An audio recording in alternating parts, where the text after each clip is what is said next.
সুপ্রিয় দর্শক, আসসালামু আলাইকুম, শুভ সন্ধ্যা। সবাইকে প্রীতি ও শুভেচ্ছা জানিয়ে শুরু করছি আপনাদের অনুষ্ঠান ল অ্যান্ড লিগ্যাল এইড। এই অনুষ্ঠানটিতে আমরা সাধারণত আলোচনা করে থাকি ফ্যামিলি ল এর আন্ডারে যত ডিসপিউট অ্যারাইজ করে সেই বিষয়গুলো নিয়ে। বরাবরের মতো আমার এই প্রোগ্রামে উপস্থিত আছেন কো-হোস্ট হিসেবে জনাব কায়সার খান। আসসালামু আলাইকুম কায়সার ভাই। ওয়ালাইকুম আসসালাম ওয়া রাহমাতুল্লাহি ওয়া বারাকাতুহু। এবং আমাদের বরাবরের অতিথি practicing barrister, public access barrister জনাব চৌধুরী সুলতান।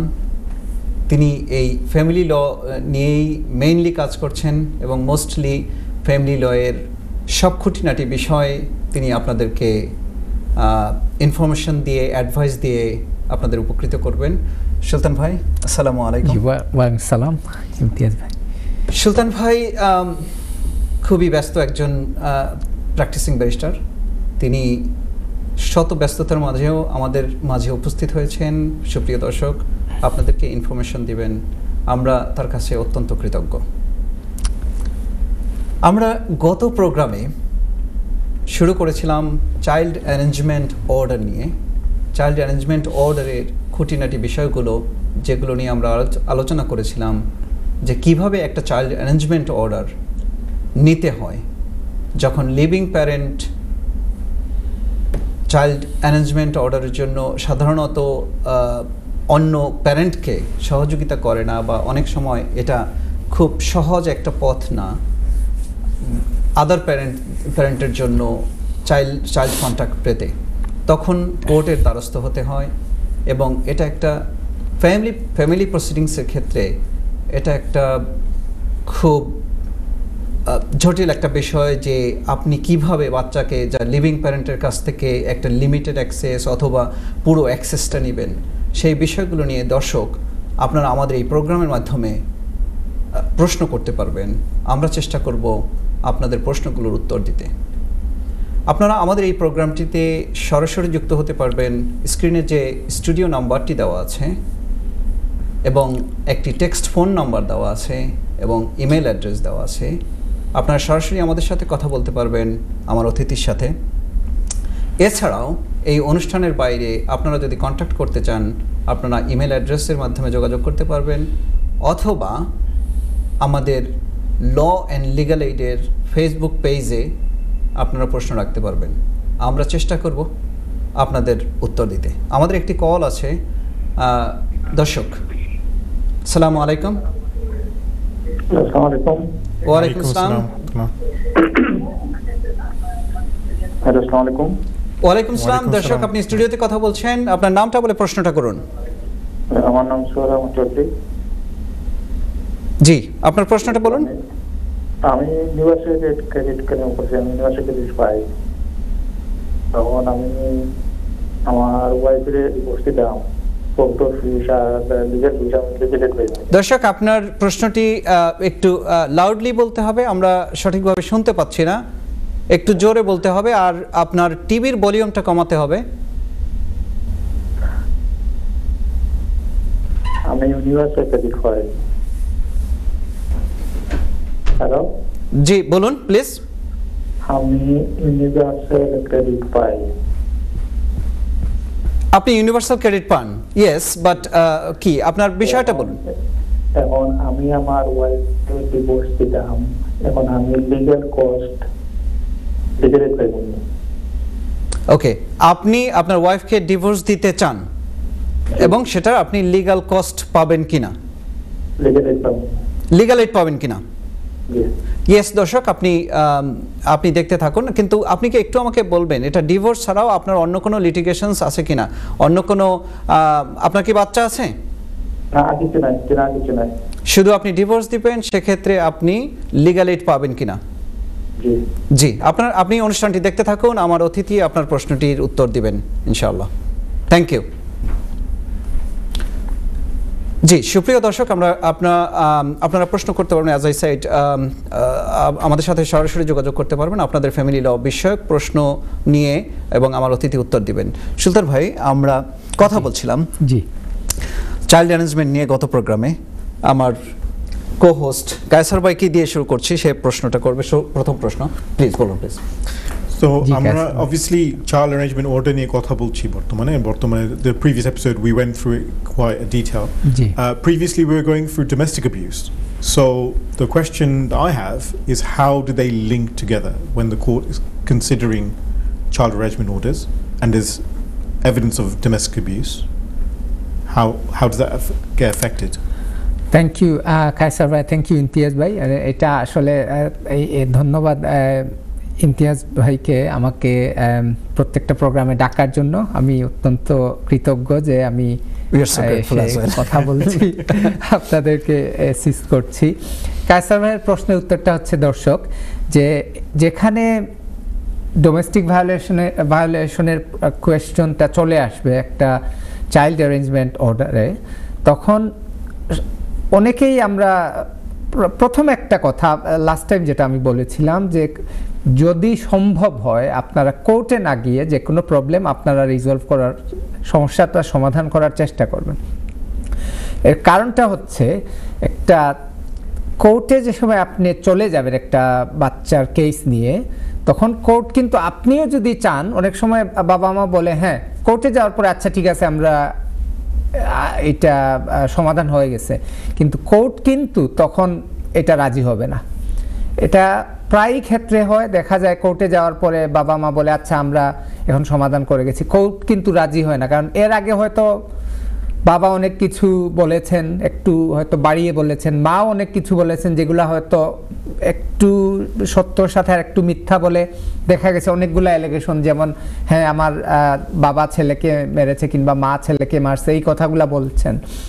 এইটা যে সময় বলবেন দর্শকবৃন্দ আপনারা একটু খেয়াল করবেন, তখন যেটা কোর্ট যেটা করবে, কোর্ট কাফকাস একটা অর্গানাইজেশন আছে যারা হচ্ছে যে children and family court advisory and support service, তাদেরকে দায়িত্ব দিবে যে আসলে কি হয়েছে সেটা খুঁজে বের করার জন্য। তো এখন আপনি একটা এই ধরনের আপনি অভিযোগ করার পর যে বাবা মেরেছে বাচ্চাকে, কিংবা বাবা মায়ের গায়ে হাত তুলেছে, কিংবা মা ছেলের গায়ে হাত তুলেছে, এই কথাগুলো বলার পর যদি আপনি তারপর বলেন না আমরা কেস করতে চাই না, কোর্ট কিন্তু তখন এইটা সহজে ছাড়বে না। কারণ একটা জিনিস মনে রাখতে হবে, বাচ্চা হয়তো আপনাদের হবেন, কিন্তু যে সময় এইটা এইরকম কোনো অভিযোগ আসবে, সেফগার্ডিং চলে আসবে, তখন এইটা স্টেটের দায়িত্ব হয়ে যাবে যে আপনি কি আসলেই বাচ্চাকে ঠিক মতো দেখাশোনা করছেন কিনা, কিংবা বাচ্চাদের সামনে বাচ্চাকে কিছু করেন না, আপনারা বাচ্চাদের সামনে বাবা মা নিজেরা কোনো ঝগড়া করেছেন কিনা, ডোমেস্টিক ভায়োলেন্স ইস্যু আছে কিনা, ফিজিক্যাল অল্টারকেশন হয়েছে কিনা, যে মারামারি কিংবা কথা কাটাকাটি।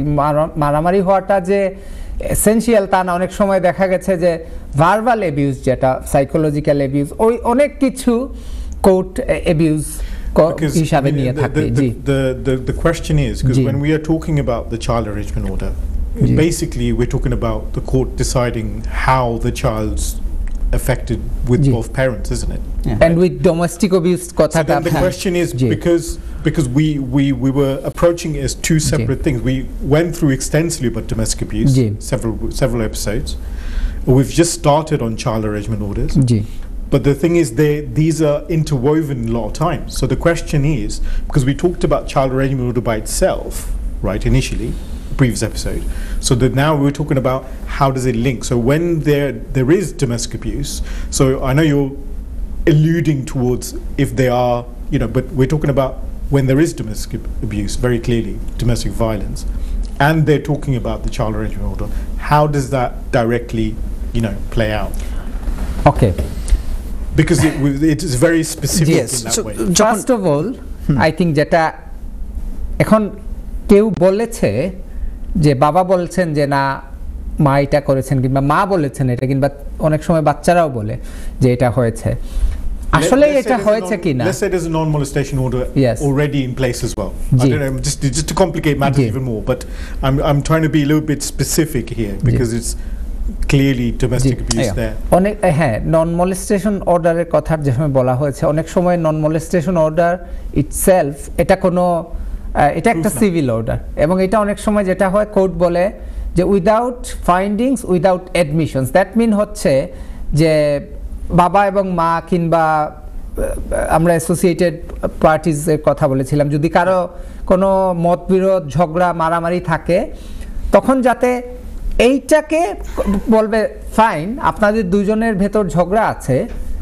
এখন আমরা কোর্ট কারো ফল্ট খুঁজছি না, আমরা বলবো যে একটা অর্ডার যে কোনো একজনের নামে দিয়েছি কিংবা দুজনের নামেই দিচ্ছি, উইদাউট ফাইন্ডিংস, কোনো দোষ না গুণ ওইটা বিচার না করে।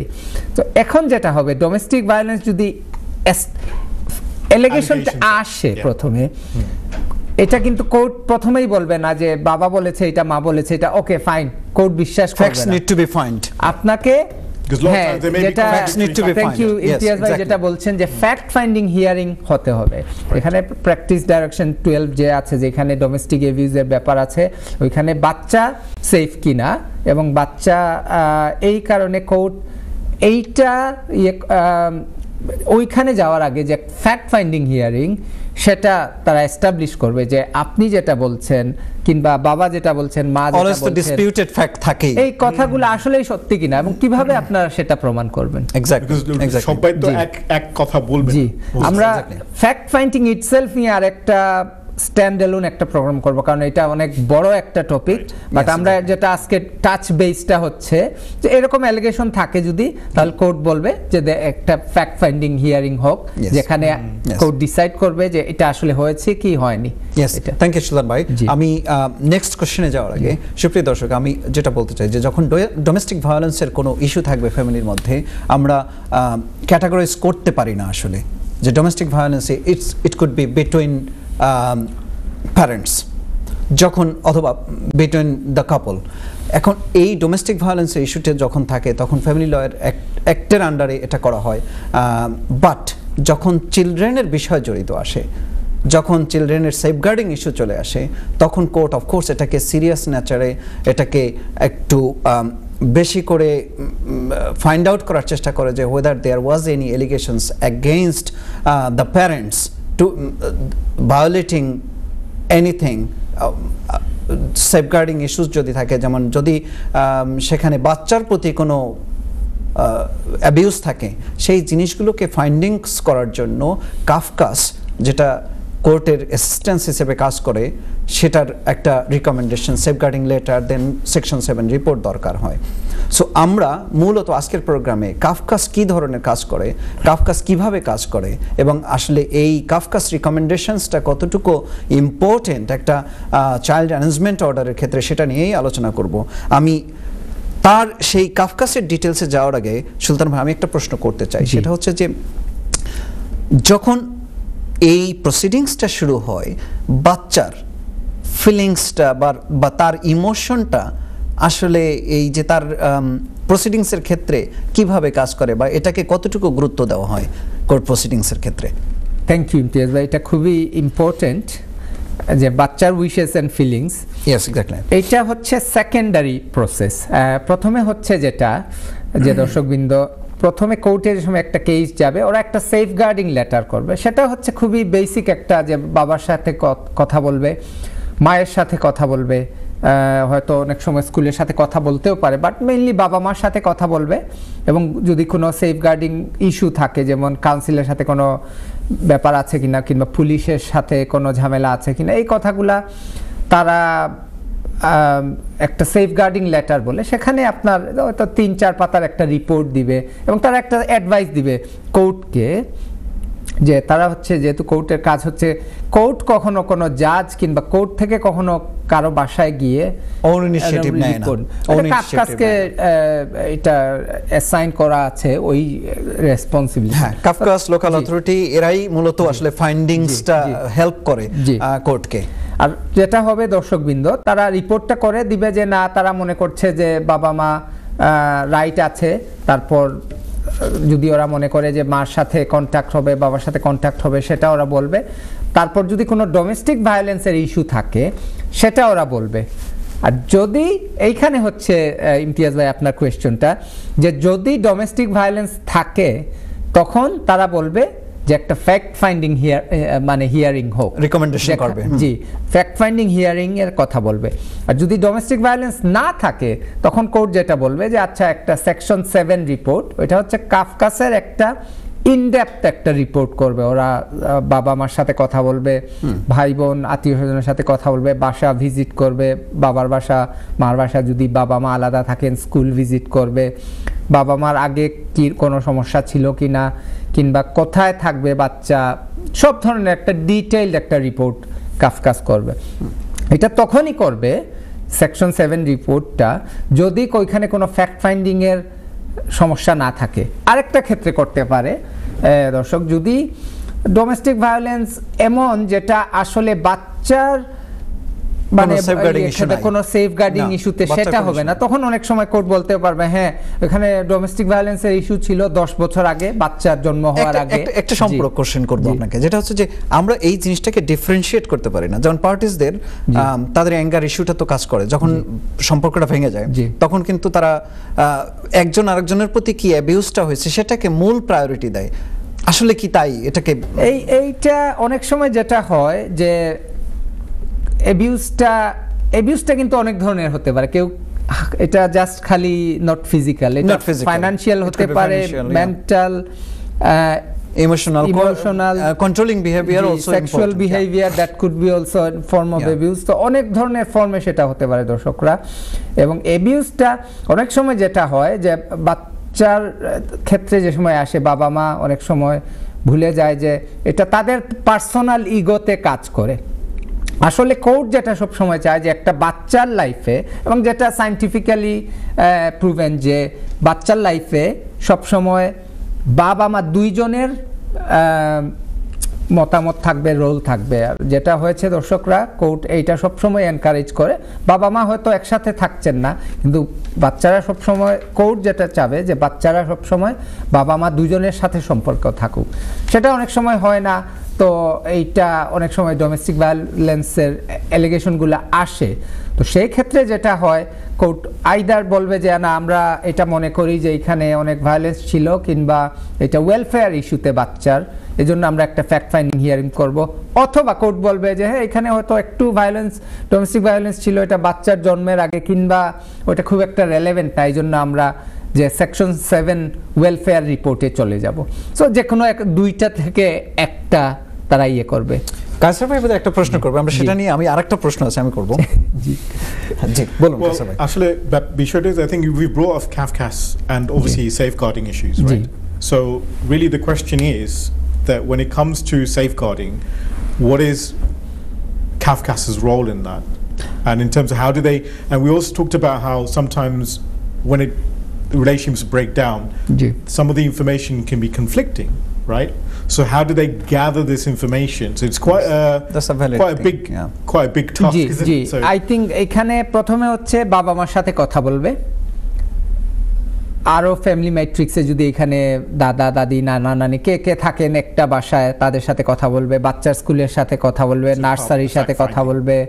অনেক সময় বলবে, কোর্ট বলবে যদি ডোমেস্টিক ভায়োলেন্সের ইস্যু থাকে, অনেক সময় বলতে পারে যে হয়তো বাবা বলছে যে না আমি আমার জিপিকে বলেছি যে এরকম একটা ঘটনা হয়েছিল, আমি আমার একটা ইনজুরি ছিল, আমি হসপিটালে গিয়েছি কিংবা জিপিতে গিয়েছি, এরকম যদি হয় দর্শকবৃন্দ, কোর্ট যেটা করবে যে বলবে ডাক্তারের লেটার, জিপির লেটার, হসপিটালের ডিসচার্জ সামারি, কিংবা অনেক সময় দেখা যায় বাবা মাকে হয়তো মেসেজ দিয়েছে যে you did something wrong with me, এইটার কিংবা ছবি পাঠাইছে, ওই জিনিসগুলা আপনার এভিডেন্স হিসেবে কাজ করে। So does that all that goes into the safeguarding letter? Safeguarding letter ওইটা হচ্ছে প্রথমে যেটা হচ্ছে কাফকা সেফগার্ডিং লেটারে, ওইটা খুব basic section 7 we are talking about it. আর যে সময় ইন ডেপথ অ্যানালিসিস যেটা সেটা হচ্ছে গিয়ে সেকশন 7 রিপোর্ট যেখানে করা হয় সেটা। So and in terms of conflicting information, so that's where the fact finding in terms of finding out all, so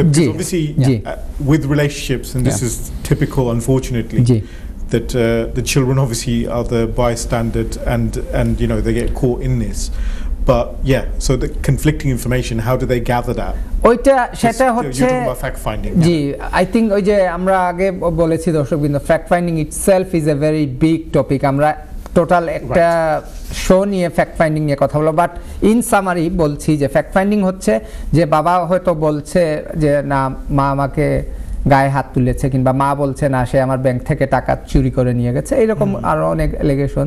তো এরকম 3-4টা অ্যালিগেশনের কথা বলবে, যা কোর্ট বলবে যে ম্যাক্সিমাম 6টা অ্যালিগেশন লিখিতভাবে দেওয়ার জন্য এবং বাবা এবং মাকে সেগুলোর রেসপন্স করার জন্য, যেটাকে আমরা স্কট শিডিউল হিসাবে বলে থাকি। এক্স্যাক্টলি। তো আমার মনে হয় এই টপিকটা নিয়ে আমরা আরেক সময় অনেক ডিটেইল কথা বলতে হবে। আমরা ব্রেকের আগে আমি জি ইমতিয়াজ ভাই বলছিলেন বোধহয় উইশেস এন্ড ফিলিংস এর নিয়ে, সো ওইটার উত্তরটা কি আমি ওইটার উত্তরটা আমরা বিরতির পরে এসে দেব, বিরতির পরে এসে দেব। তার আগে আমি আরো একটা প্রশ্ন আপনাকে রেখে যাই, সেটা হচ্ছে যে এখানে একটা জিনিস দেখেন যে আমরা যখন পার্টিসরা একটা ডিসপিউটে চলে যায় তখন একটা জিনিস নিয়ে চিন্তা করি, আমার বাচ্চা, বাবা মারা বলে থাকে আমার বাচ্চা আমি দেখতে পারবো না কেন, ইজ দিস মাই রাইট? এই কোশ্চেনটা আমরা বিরতির পরে, আমরা বিরতিতে চলে যাব, ইজ দিস আওয়ার রাইট, যে আমি বাচ্চাকে কেন দেখতে পারবো না? আপনার যদি বাচ্চা থাকে, এই বিরতির পরে আমরা এই কোশ্চেনটা নিয়ে কথা বলবো। সুপ্রিয় দর্শক, আপনারা অনুষ্ঠানটি দেখতে থাকুন, আমরা আলোচনা আমরা যে কথাটি বলছিলাম যে ফ্যামিলি লয়ের ক্ষেত্রে বাচ্চাদের প্রায়োরিটিসটা কতটুকু, কোর্ট কিভাবে এটাকে প্যারামাউন্ট ওয়েতে দেখে, যে ওর ফিলিংস বলেন বা কিভাবে সে প্যারেন্টসদের সাথে তার কন্ট্যাক্টটা হবে, এটা নিয়েই আমরা আলোচনা করছিলাম। আমি আপনার বিরতিতে যাওয়ার আগে প্রথম প্রশ্নের উত্তরটা যেটা আপনি দিচ্ছিলেন ওটা একটু নিয়ে উইদিন 1 মিনিট, তারপরে আমরা বিরতিতে যাব। উইশেস এন্ড ফিলিংস, জি। তো যেটা হচ্ছে এখন দর্শকবৃন্দ একটা জিনিস খেয়াল রাখতে হবে, বাচ্চার বয়স কত। এখন 1 বছরের বাচ্চার তো কারোর সাথে কথাই বলতে পারবে না, 2 বছরের বাচ্চা কারোর সাথে হয়তো খুব basic communication. So wishes and feelings যেটা বাচ্চাদের, সেটা নিবে যে সময় ওরা একটু বড় হয়ে গেছে, 5 বছর 7 বছর, যত বড় হবে তখন বাচ্চার উইশেস এন্ড ফিলিংস, বাচ্চা কি চায়, বাবা বললো না আমি বাবার সাথে দেখা করতে চাই, তো কোর্ট তখন বলবে যে ঠিক আছে তাহলে কেন, বাচ্চা তো বলছে দেখা করতে চায়। তো এই ক্ষেত্রে বাচ্চার যত বয়স বেশি হবে তত বাচ্চার যে উইশেস এন্ড ফিলিংসটাকে কোর্ট গুরুত্ব দিবে। অনেক সময় যেটা হয় যে ছোট বাচ্চা হলে যে কোর্ট মা বলবে কিংবা বাবা বলে না এটা বাচ্চা তোমার সাথে বাবার সাথে দেখা করতে চায় না, কোর্ট বলবে না, এটা যদি কোর্ট অর্ডার থাকে ফোর্স করবে না কোর্ট, ফোর্স করবে না কোর্ট, বাট কিন্তু আপনাকে একটা জিনিস খেয়াল রাখতে হবে, এটা হচ্ছে একটা কোর্ট অর্ডার হচ্ছে একটা লিগ্যাল ডিউটি, জাস্ট লাইক আপনার বাচ্চাকে স্কুলে পাঠানোর মতো। জি, আমরা কন্টিনিউ করব। সুপ্রিয় দর্শক, আপনারা দেখছিলেন ফ্যামিলি ল বিষয়ক অনুষ্ঠান ল অ্যান্ড লিগ্যাল এইড। আমরা একটু বিরতিতে যেতে হবে, আমরা বিরতির পরে আবার ফিরবো, আমরা এই বিষয়গুলো নিয়েই আলোচনা কন্টিনিউ করব। আপনাদের যদি কোনো প্রশ্ন থাকে আপনারা যোগাযোগ করতে পারবেন স্ক্রিনে দেওয়া স্টুডিও নাম্বারটিতে এবং টেক্সট করতে পারবেন মোবাইল নাম্বারটিতে। আমরা আরও বলেছি আপনাদের যদি অনুষ্ঠান পরবর্তী কোনো সুযোগ থাকে আপনারা আমাদের সাথে যোগাযোগ করতে পারবেন। আমাদের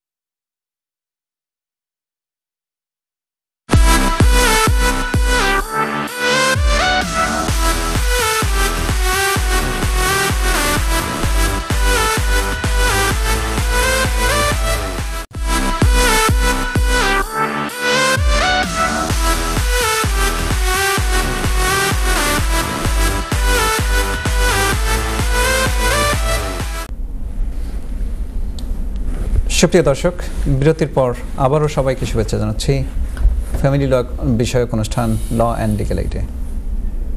আমরা বরাবরের মতো আপনাদেরকে বলছি, যদি কেউ যোগাযোগ করতে চান আমাদের সাথে স্ক্রিনে দেওয়া যে নাম্বারটি আছে সেখানে স্টুডিওতে যোগাযোগ করতে পারবেন অথবা টেক্সট করতে পারবেন, অথবা অনুষ্ঠানের বাইরেও আপনাদের যদি কোনো কোয়েরিজ থাকে ফ্যামিলি ল বিষয়ে আমাদের সাথে যোগাযোগ করতে পারবেন ল অ্যান্ড লিগ্যাল এইডের ফেসবুক পেজে।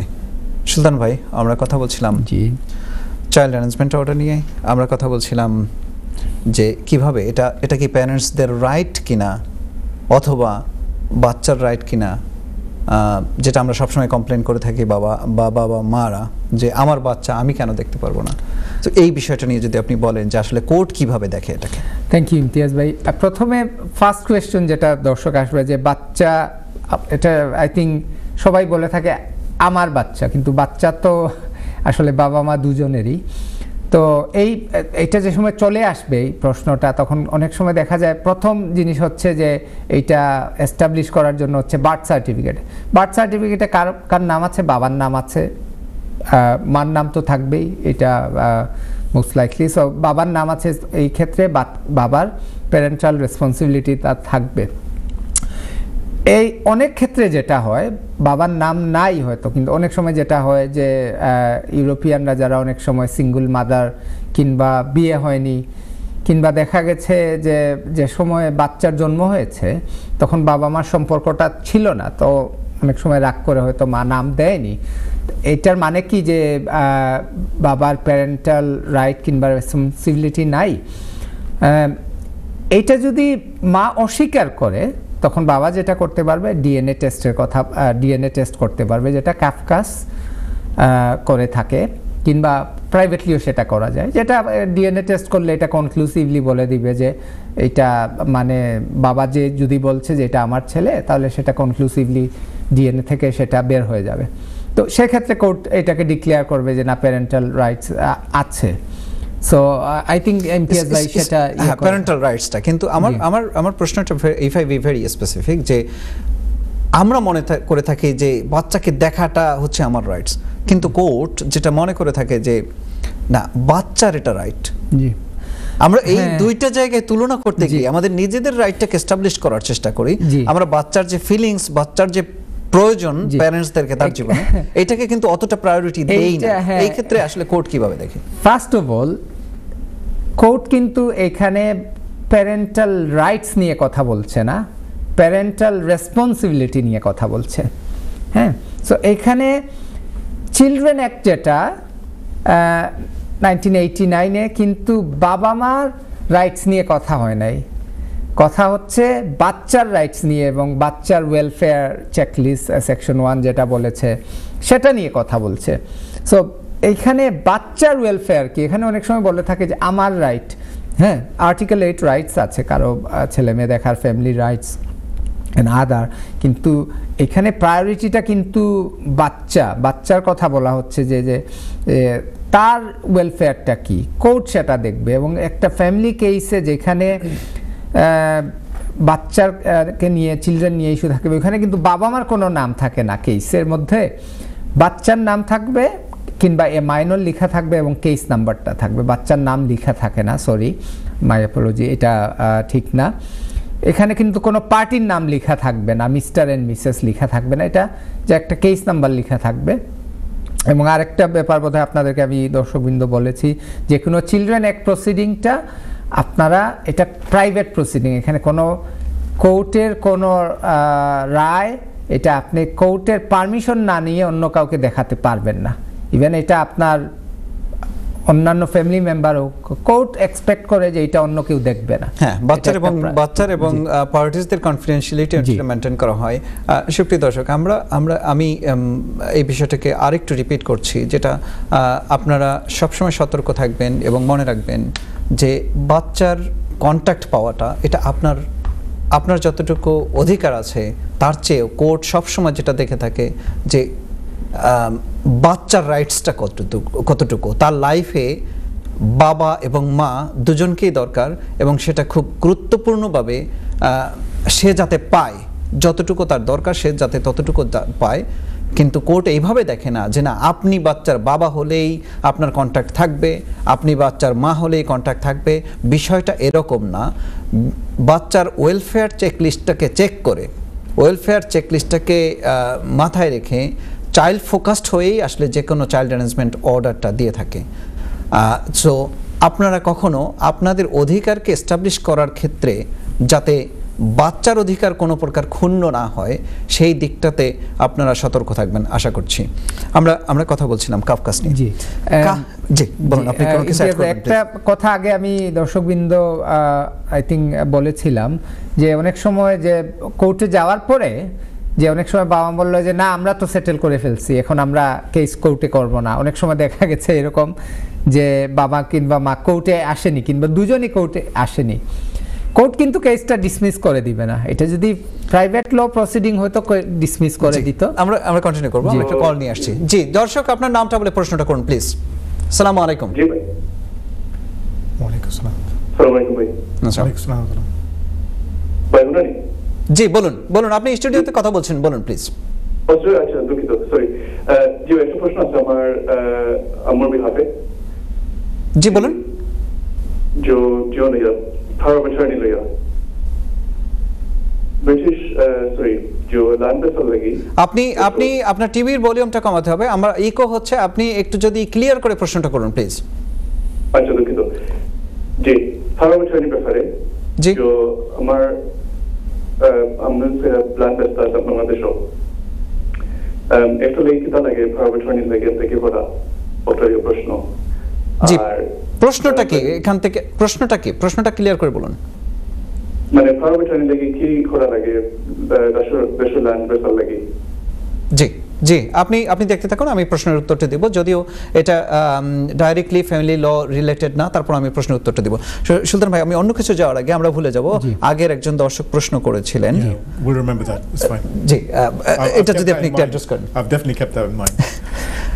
আমি তারপরে এই প্রশ্নটার উত্তর দিচ্ছি। আচ্ছা, প্রশ্নটা আমাকে একটু রিক্যাপ করতে হবে যে well no, but the thing is, based on when we're talking about child arrangement orders, right?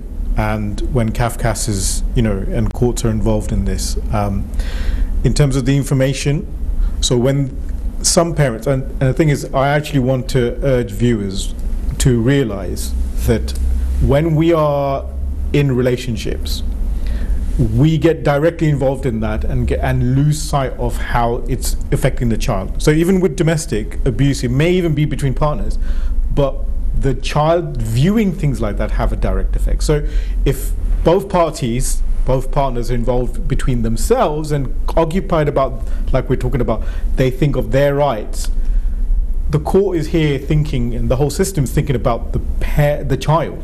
So the child's rights and our parental duties is what we're talking about in this context. And so when CAFCAS and the information that we're actually giving them, there are discrepancies, or we feel that when they're asking questions, we may not give clearer answers, or we may hide some information. So because it becomes a battle between two parties essentially when they, so it's always about winning using the children. So in this context, when CAFCAS is having these conversations and doing the fact find, and some of the parents are, should we say, not lying, but being a little bit economical with the details, how much of an effect does it have, or what does that effect have on in the whole case?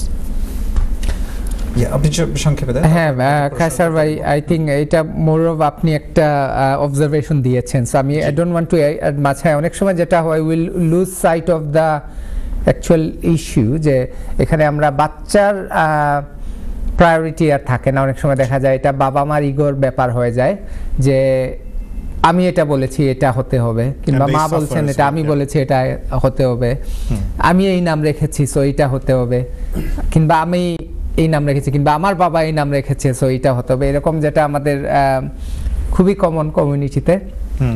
তো এই ইস্যুগুলা থেকে অনেক সময় যেটা হয়, আমরা ছোট একটা আর্গুমেন্ট থেকে এটা অনেক বড় আর্গুমেন্টে চলে যায়, এবং এটাও কোর্টে এইটা নিয়ে যে কার সারনেম হবে, বাচ্চার নাম কি হবে, বাচ্চা কোন স্কুলে পড়বে, বাচ্চা কোন জায়গায় থাকবে, এগুলা নিয়ে প্রায় কোর্টে আর্গুমেন্ট হয়। এবং আসলে আলটিমেটলি যেটা হয় যে বাচ্চা সাফার করে এরকম ছোটখাটো একটা জিনিস নিয়ে, যে সময় বাবা মার একটা ডিসএগ্রিমেন্ট হয়ে যায় এবং এটা একটা বিশাল বড় ব্যাপার হয়ে যায়, বাচ্চা সাফার করে। কিছুই হোক না কেন, কোর্ট কিন্তু বাচ্চা চাইল্ড ফোকাসডই হয় এবং বাচ্চার প্রায়োরিটিটাকেই মূলত দেখে। তো এটা অনেক সময় যেটা আমি বলি যে আপনারা কোর্টে আসছেন, টাকা দিচ্ছেন, আপনারা লয়ারদের, ব্যারিস্টার, সলিসিটারদের পকেট ভারী করছেন, কিন্তু আপনাদের কোনো লাভ হচ্ছে না। আলটিমেটলি কোর্ট ডিসাইড করবে আপনার according to the welfare checklist. Yeah. Okay. But coming back to that question, really the crux of it was, when they're being economic with the information, so they're not giving all the information to the the questions being asked, or so some parents are being যেটা হয়, এটা হয়, এবং এটা আসলে কোনো, এটা বললাম মোর অফ পার্সোনাল এজেন্ডা নিয়ে অনেক সময় অনেক কিছু অনেকে করেন, এবং পরবর্তীতে যেটা হয়, আমি আই থিঙ্ক এটা I lost sight of that, যে কোর্টে আপনার একবার কেস চলে গেলে কিন্তু আপনি আর ডিসাইড করার সুযোগ নাই, বাচ্চার ক্ষেত্রে বলছি Court, যে হ্যাঁ। এটা Court decide করবে। কোর্ট ডিসাইড করবে। আপনি বললেন যে না আমরা হাজবেন্ড ওয়াইফ মিল হয়ে গেছে, কোর্ট বলবে না, কারণ এখানে অনেকগুলো অ্যালিগেশন করেছেন হয়তো বাবা এবং মা, যে না আমাকে মারধর করা হয়েছে, বাবা ওইটা বলেছেন না আমাকে মারধর করা হয়েছে, বাচ্চা সামনে ছিল। এই কথাটা যে সময় কোর্ট শুনবে তখন কিন্তু কোর্ট আপনাকে জাস্ট না, আমরা জামাই এবং আনটিল ফ্যাক্ট ফাইন্ডিং কোর্টও বিশ্বাস করবে না যে আপনি আগেরটা সত্য বলেছেন না পরেরটা সত্য বলেছেন, অথবা হয়তো manipulation আছে কিনা কোনো। একটা হচ্ছে আপনার তখন আপনাকে বলতে হবে ফ্যাক্ট ফাইন্ডিং করতে, কিংবা কাফকাস একটা রিপোর্ট দিতে হবে যে না আসলে যেটা হাজব্যান্ড ওয়াইফ বলেছে সেটা হয়তো রাইট না, হয়তো আমি রাগের মাথায় বলেছি, এটা আপনাকে স্বীকার করতে হবে। তাহলে কোর্ট কিন্তু এজন্য কোর্ট অনেক সময় that can be very sticky.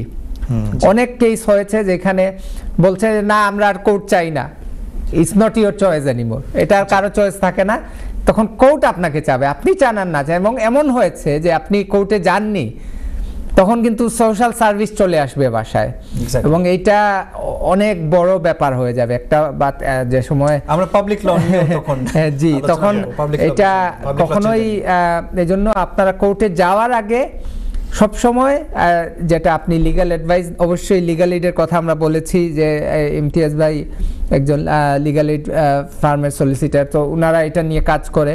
কিন্তু আপনি যদি এমনিও একটা অ্যাডভাইস চাই, অনেক জায়গা আছে, আপনি সিটিজেন্স অ্যাডভাইস ব্যুরো আছে, তারপর father's for justice, I don't know mother's for justice আছে কিনা, এরকম উইমেন্স এইড, অনেক অর্গানাইজেশন আছে যেখানে আপনি আপনার ভাষায় কথা বলতে পারবেন, আপনি লিগ্যাল সাপোর্ট নিতে পারবেন।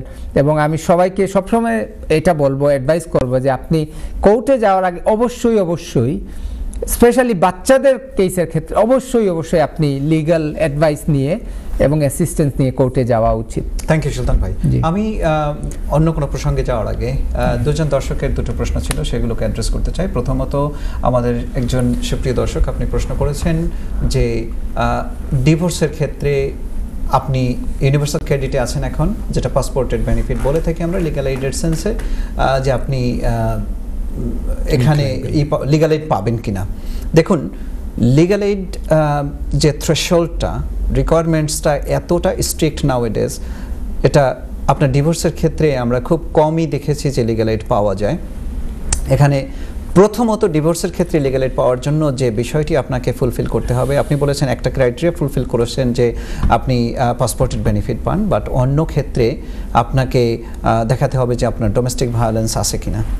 যদি কোনো ক্ষেত্রে ডোমেস্টিক ভায়োলেন্স থেকে থাকে এবং পার্টি তার ফাইন্যান্সিয়াল পজিশন ভালো না, তখন সেখানে লিগ্যাল এইড পাওয়া যেতে পারে ইভেন দো ডিভোর্সের ক্ষেত্রে। কিন্তু দর্শক আপনি মনে রাখবেন, বর্তমানে নো ফল্ট ডিভোর্স যেটা এসেছে, সেক্ষেত্রে সবসময় লিগ্যাল এইড এজেন্সি বলে থাকে যে এখন আপনার তো এটা পুরোপুরি লিটিগেশনে যাচ্ছে না, আপনি তো হেল্প উইথ ফিস দিয়ে 593 যে ফিটা দিতে হয় সেটাও আপনি সুযোগ নিতে পারছেন যদি আপনার সেই রকম ইনকাম না থাকে।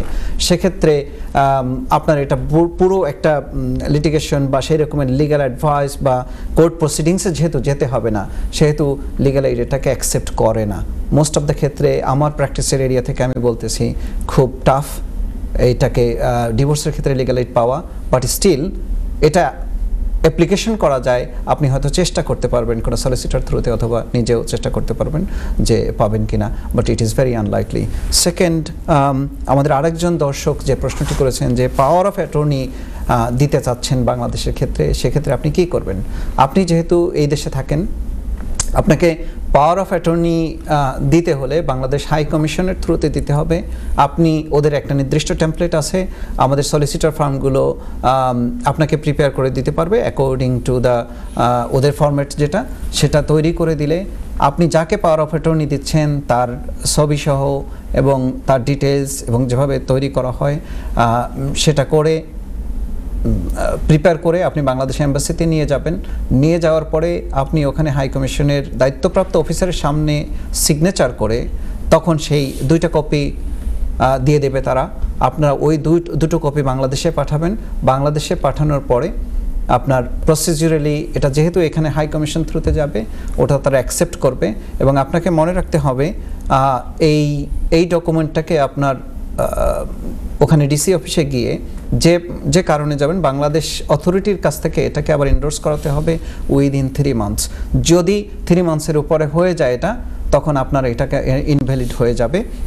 অন দ্য আদার হ্যান্ড, আপনাকে আরও একটা জিনিস মনে রাখতে হবে যে আপনি যদি বাংলাদেশ হাই কমিশনে যান, ব্রিটিশ পাসপোর্টধারী হন, তাহলে আপনাকে নো ভিসা স্ট্যাম্প থাকতে হবে যখন আপনি এই পাওয়ার অফ অ্যাটর্নিটা এন্ডোর্স করাতে যাবেন বাংলাদেশ হাই কমিশনে। আমি আশা করি আপনি উত্তরটি পেয়েছেন। সুলতান ভাই, আমরা কথা বলছিলাম যে কাফকাস কিভাবে কাজ করে, কোর্ট প্রসিডিউরটা কাজ করে, চাইল্ড ফোকাসড ওয়েতে কোর্ট ডিসিশন দেয়। আমি আপনাকে এখন যে প্রশ্নটি করতে চাই যে যদি কাফকাস বাবা মায়ের সাথে যোগাযোগ করে, তখন বাবা মায়ের আসলে দায়িত্বটা কি? আমি আরেকটু অ্যাড করতে চাই প্রিভিয়াস প্রশ্নের সাথে, যেটা হচ্ছে যে অনেক প্যারেন্টস ক্লিন হ্যান্ডে আসেন না, তারা চাইল্ডের নিডসটাকে প্রায়োরিটি দেয় না, তাদের নিজেদের যে দ্বন্দ্বটা থাকে সেটার উপরে খুব শক্ত অবস্থানে থেকে না, আমি বাচ্চা, যে লিভিং প্যারেন্ট সে বলে আমি বাচ্চা দেখতে দেবো না, অন্যদিকে আরেকজন ডেসপায়ার থাকে না, আমি তোমাকে ডিস্টার্ব করবো, বাচ্চা নিব আমি, যদিও সে বাচ্চাকে কতটুকু কেয়ার করবে নন লিভিং প্যারেন্টস সেটাকে ফোকাস না করে, no I need to have my children or child to with me, মানে কতটুকু আমি কেয়ার করবো সেটা বিষয় না, বিষয় হচ্ছে যে আমাকে তোমার কাছ থেকে নিতেই হবে বাচ্চা। সো এই জায়গাটায় কাফকাস যদি প্যারেন্টসদের সাথে যোগাযোগ করে, সেক্ষেত্রে তার কি করা উচিত? থ্যাংক ইউ ইমতিয়াজ ভাই। ফার্স্ট যেটা প্রথম প্রশ্নটা হচ্ছে যে বাচ্চার ক্ষেত্রে স্টার্টিং পয়েন্টটা হচ্ছে যে বাবা এবং মায়ের 50-50 রাইটস থাকে। হ্যাঁ, সো সেটা অনেক সময় এটা ডিফার করতে পারে যে বাবা মা দুজনের সাথেই থাকবে, এবং ইদানিং এটা হচ্ছে যে ফ্যামিলি কোর্টের প্রিন্সিপাল যে অবজেক্টিভ যে দুজনের সাথেই ইকুয়ালি থাকবে। বাট সেটা যদি না হয়, অনেক সময় বলবে যে বাবা মার সাথে থাকবে, বাবার সাথে সম্পর্ক থাকবে। এখানে মায়ের কোনো আসলে রাইট নাই যে বলা যে না, কারণ আমি জন্ম দিয়েছি এই জন্য আমার সব রাইট, বাবার কোনো রাইট নেই, এটা বলা আইনত সেটা ঠিক না, এবং এটা নিয়ে কেয়ারফুল থাকতে হবে। এরকম কথাবার্তা যদি কাফকাসের সাথে হয়, এবং কাফকাস কারণ তারা এরকম অনেক কেস নিয়ে কাজ করে, অনেক ফ্যামিলি অ্যাডভাইজার্স, তারা এক্সপার্ট, কেউ যদি মিথ্যা বলে থাকে এবং আলটিমেটলি তারা যদি সেটা, কারণ এখানে তো কেউ কথা বললে এটার এভিডেন্স দিতে হবে, যেমন police report, doctors report, medical hospital report, picture, এরকম দেখা যায় যে আপনি একজন হয়তো যেটা বলছেন দেখা গেছে বাস্তবে ঠিক উল্টোটা হয়েছে। এরকম হইলে যেটা হবে, কাফকাস আপনাকে সেটা তারা কোর্টকে আবার জানাবে যে বাবা মা এটা বলেছে, বাবা এটা বলেছে, মা এটা বলেছে, কিন্তু আমরা পুলিশ রিপোর্টে দেখেছি আসলে যে এটা বাবার ফল্ট কিংবা মায়ের ফল্ট। এরকম হলে কিন্তু রায়টা অনেক সময় তারা একটা রেকমেন্ডেশন দিবে, অ্যাডভাইস দিবে কথা বলার পরে যে আমরা মনে করি এটা হওয়া উচিত। আপনি যদি কাফকাসের সাথে অনেস্টলি কথা না বলেন, সত্যি কথা না বলেন, অনেক সময় আপনার বিরুদ্ধে ওইটা চলে যেতে পারবে। আরেকটা জিনিস যেটা দর্শকবৃন্দ, আমাদের অনেকের যে ল্যাঙ্গুয়েজ ব্যারিয়ার থাকে, অনেকে ইংরেজিতে হয়তো ফ্লুয়েন্টলি বলতে পারছেন না কিংবা বুঝাতে পারছেন না, এটা অনেক জটিল একটা দিক। সেক্ষেত্রে যেটা আপনাদের সবসময় করা উচিত, কোর্টের ক্ষেত্রে হোক, কাফকাসের ক্ষেত্রে হোক কিংবা অন্য কারো ক্ষেত্রে, সবসময় আপনার ইন্টারপ্রিটার নিয়ে কথা বলবেন। আপনি অনেক সময় হয়তো হ্যাঁ, অনেকে বলতে পারে আমি কনফিডেন্টলি বলতে পারি, কিন্তু এইরকম কমপ্লেক্স সময় অনেক সময় ইন্টারপ্রিটার নেওয়াটা উচিত। সো আপনার এই কাসার ভাই, এটার ব্যাপার হচ্ছে যে সময় কথা বলা হবে কাফকাসের সাথে, it has to be, everyone has to be honest এবং সত্যি কথাটা বলা উচিত। সুপ্রিয় দর্শক, আমরা অনুষ্ঠানের একদম শেষ প্রান্তে এসে পৌঁছেছি। কাসর ভাই, আপনাকে অসংখ্য ধন্যবাদ। আপনি 30 সেকেন্ডসে দর্শকদের কাছ থেকে বিদায় নেন। Inshallah, just my request to parents that are facing this, but also to parents that are every day, just let's always consider our children and try and avoid having conflicts in front of them and resolve things in an amicable way very early. Inshallah. Assalamu alaikum. Thank you so much. সুলতান ভাই, আপনি দর্শকদের কাছ থেকে বিদায় নেন। আমরা within 30 second finish করব। Thank you Imtiaz ভাই। এটাই বলবো যে আপনাদের প্যারেন্টাল কনফ্লিক্ট থাকলেও যে কোনো এরকম যদি আপনারা কোর্টে যান, সেটা চেষ্টা করবেন যে অ্যামিকেবলি সেটেল করে ফেলতে, যত তাড়াতাড়ি অ্যাডভাইস নিয়ে সেটেল করে ফেলা যায় এটা ততই বাচ্চার জন্য ভালো এবং আপনাদের জন্য ভালো। Thank you. ইয়েস, সুলতান ভাই এবং কায়সার ভাই, আপনাদেরকে অসংখ্য ধন্যবাদ। আমরা খুব ডিটেইল বিষয় নিয়ে আলোচনা করলাম, চাইল্ড অ্যারেঞ্জমেন্ট নিয়ে। সুপ্রিয় দর্শক, আপনাদেরকে আবারও ধন্যবাদ জানাচ্ছি এই অনুষ্ঠানটি দেখার জন্য। আমরা বলেছি এই অনুষ্ঠানটি শুধুমাত্র ফ্যামিলি ল বিষয় নিয়ে আমরা আলোচনা করব, তবু অনেক প্রশ্ন আসে, আমরা এই উত্তরগুলো দেওয়ারও চেষ্টা করি।